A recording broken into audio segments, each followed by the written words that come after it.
To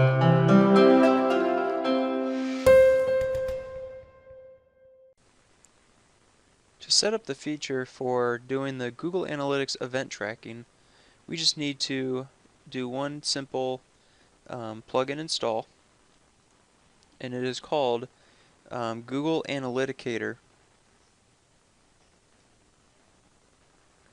And what this does is once you install it and activate it, go into the settings,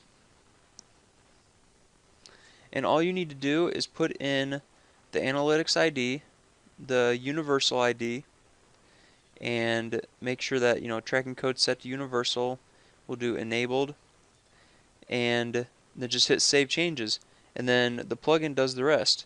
And what it does, it will then connect to Google Analytics, and it will then activate the event tracking for outbound links when people click on either like a PDF that takes them kind of off the site, opens up in a new window, takes them kind of off the site.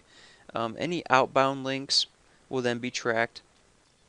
And to check in on this, once you have this activated, it can take up to a day. You can then check back the next day, and it'll then have outbound clicks shown if there were any for that day. And from there, when you go to Google Analytics and you check into your main tracking area, on the left hand side go down to behavior, click that, and then click events and overview. And in the events overview, this is where it will then categorize the different outbound clicks. It'll tell you how many outbound clicks there were, and it'll say what link it was for or where the person went. So from here we can then check the outbound traffic. So we can click that, and it'll tell us the stats for it.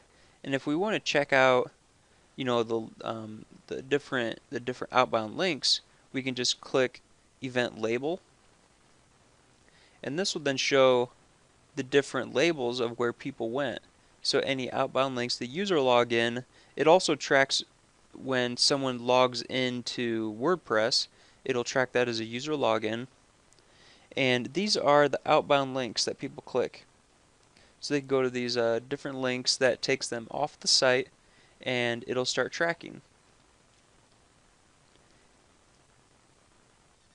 This is also event action, is also just kind of like it's kind of like a summarized version of where people are going.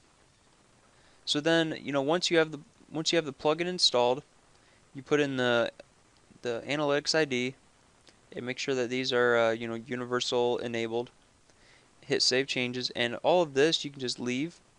Everything should be set up by default. It should be outbound link tracking should be enabled, event tracking should be enabled, and if anything else you want to be enabled, you can go ahead and do that. Like even enhance the link, that's an option. But that's basically it. And also with this plugin is you can authenticate the plugin through Google, and then you can have the stats on your WordPress dashboard so that you don't have to go to Google Analytics each time. You can just go to your WordPress dashboard and look at the Google Analytics stats.